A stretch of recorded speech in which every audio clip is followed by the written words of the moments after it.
like to throw out the first question to Byron, and how working with the Saudi government and your multiple partners, because I know it must have been a rather, and talk about the suddenness of everything too. I mean, it was basically almost overnight that things shut down. I think the truth of the matter is nobody knows what was going on at all, but no one could say that. So they all had to have a position, and they had to have a position very, very, very quickly, as you said. So at least what we the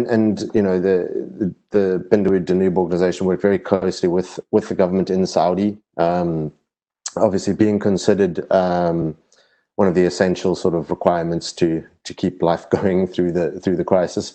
We were given special, well, not treatment, but we were obviously allowed to continue our delivery, which would have been against the rule of curfews and lockdown. But of course, we had to get special permission for our delivery fleet to work, because otherwise there really would be no one getting anything, because if the stores were closed, we had to be on hand. So that all required conversation and and protocols and all that had to be worked out. So there's a lot of work done there in the background on the ground to making that happen. Also, speaking a bit to the point around community approach and making sure that everyone has been looked after and the kingdom as a community was working together. We struck up very quick partnerships with the likes of Kareem in the region and a number of third-party sort of logistics providers, just to help cope with the sudden increase in demand as well, to again ensure the service delivery continues, so that people got what they needed when they did. Because we work on a model pretty much as most online grocery does around the world, where you're booking slots for delivery time. So we had to make sure that you weren't sort of arriving on the app, doing your shopping, and then checking out only to find a delivery slot in 2 or 3 weeks' time, which wouldn't have, of course, been any good to anyone. And the only way I could do that was to try and get support around keeping these, not creating this backlog and keeping things going. Because we also found, obviously, the trend of consumers were stocking up more. So our average basket values were increasing. The actual load to physically deliver became bigger and more.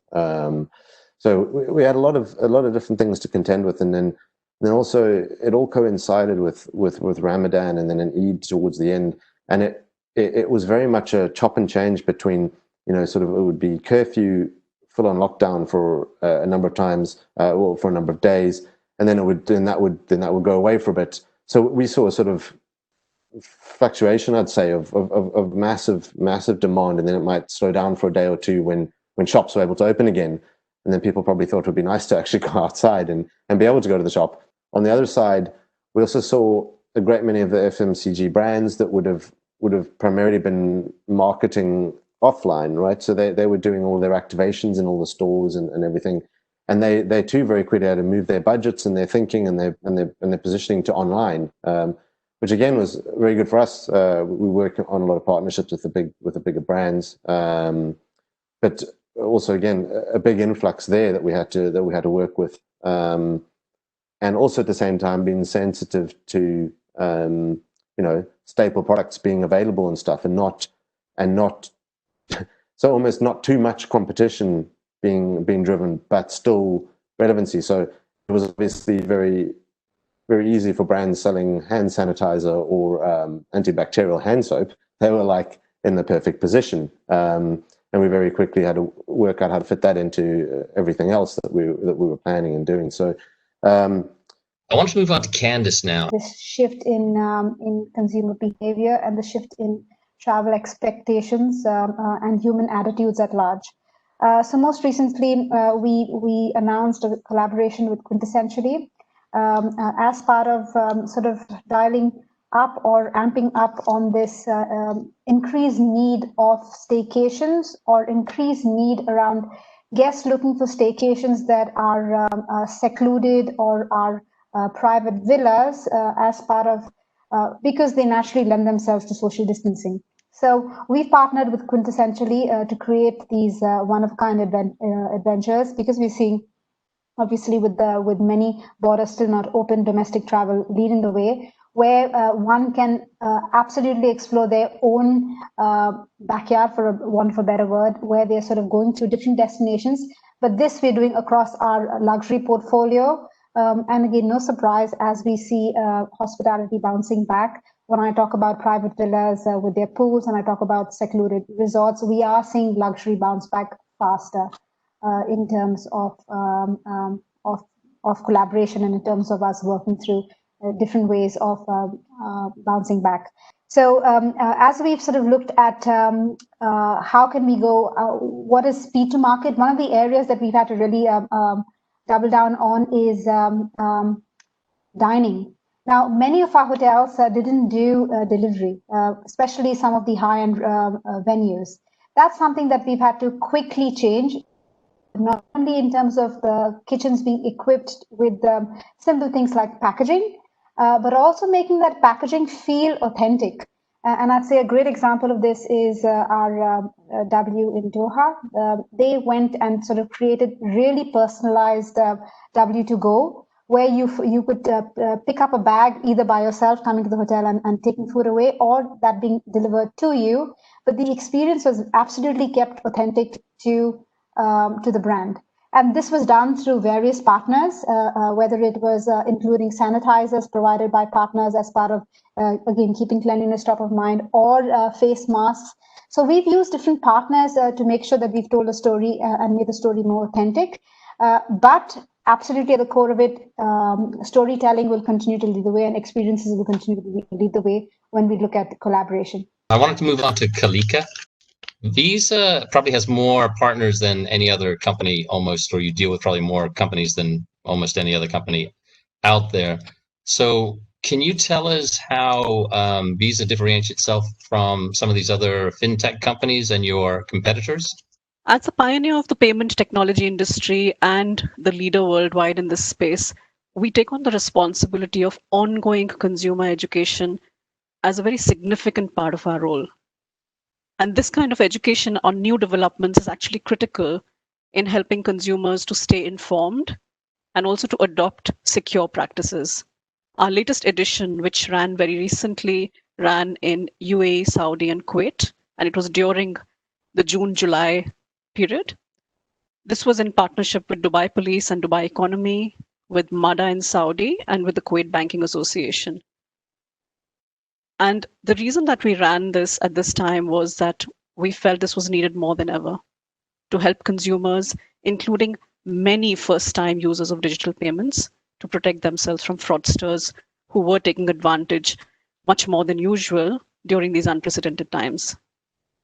Our campaign ran on social, which is where the consumers are, and we delivered a series of educational posts offering fraud prevention tips and information.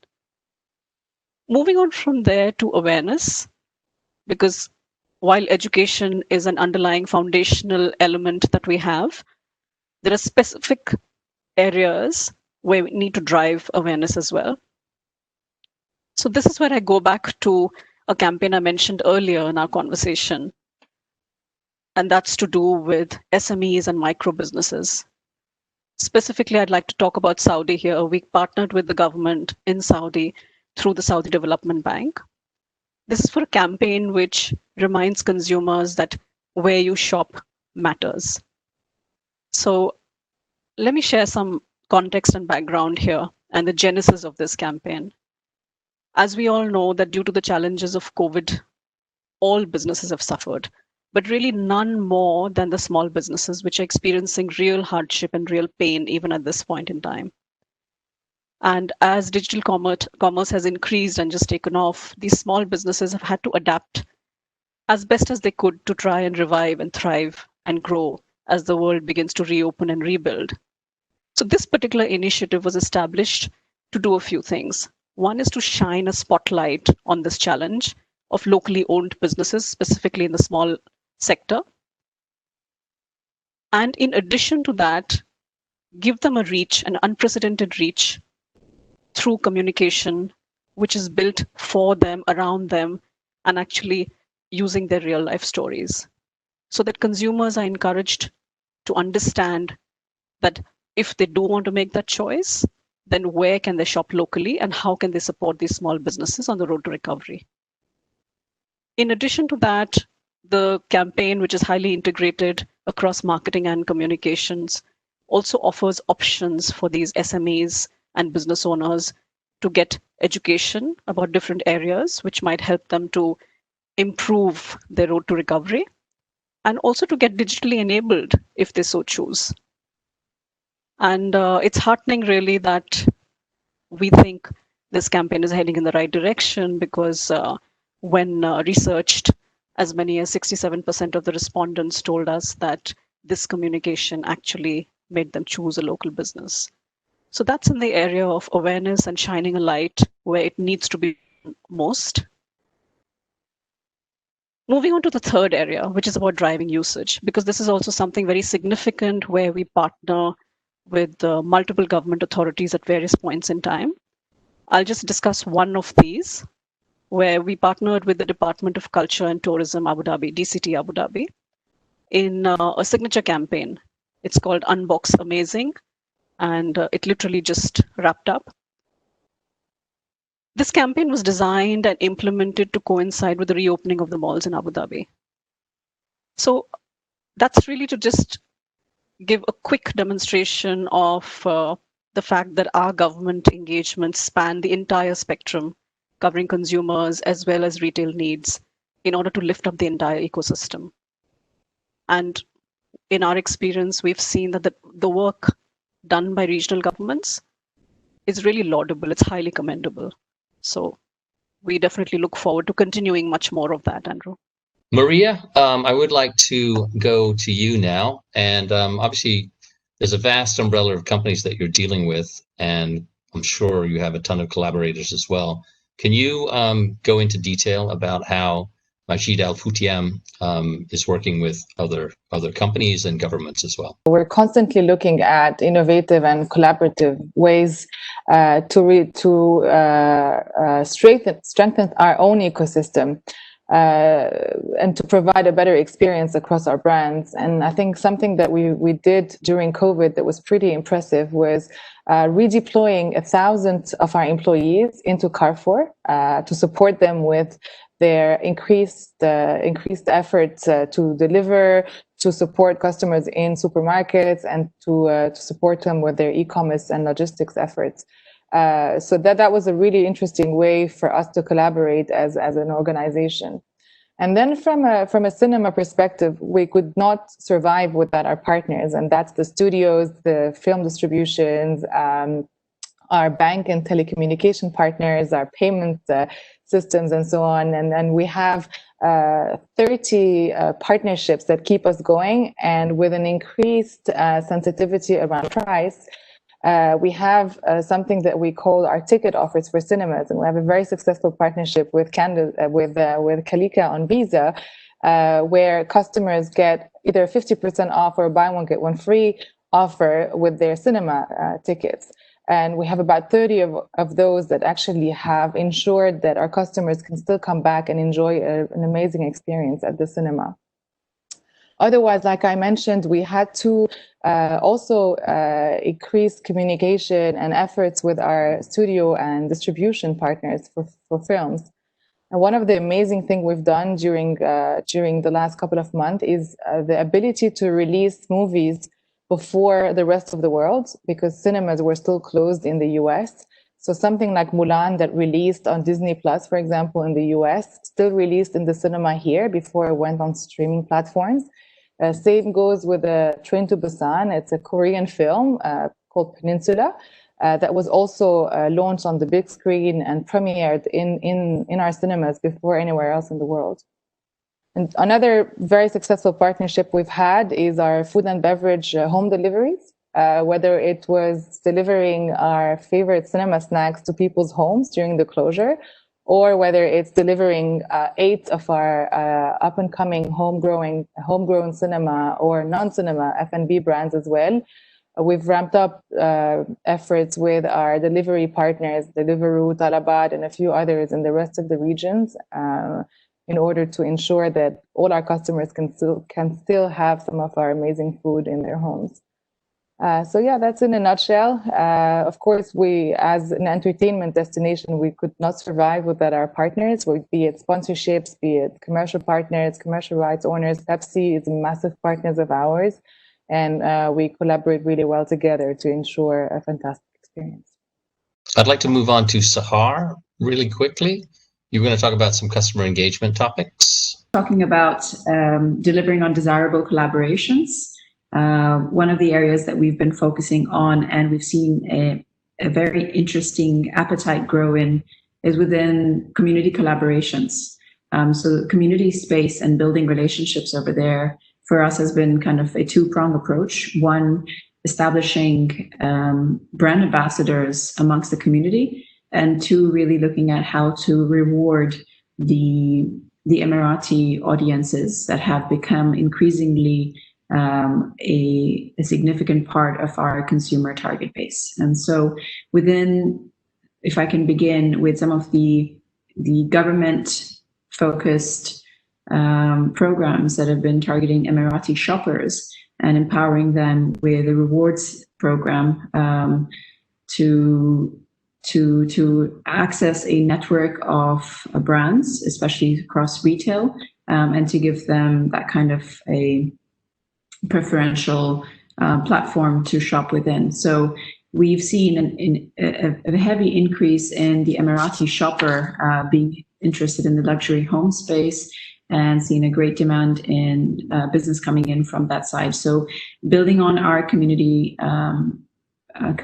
trust, we've also looked at how collaborations are driving business so organically for us, doing social media based influencer campaigns where we're collaborating with so many of them that are just organically growing in demand. A lot of these homegrown or regional influencers have been approaching us in the last couple of months, aiming to work with some of the reputed brands to build their homes with, to design with, and to take us through an entire shopping journey on our behalf. So whether it's within the UAE, in Bahrain, and Saudi, and even now in Qatar, once again, we really looked at how influencers are driving business for us, and kind of being the voice of the new generation, being our trusted source, our partners who really represent us, and do so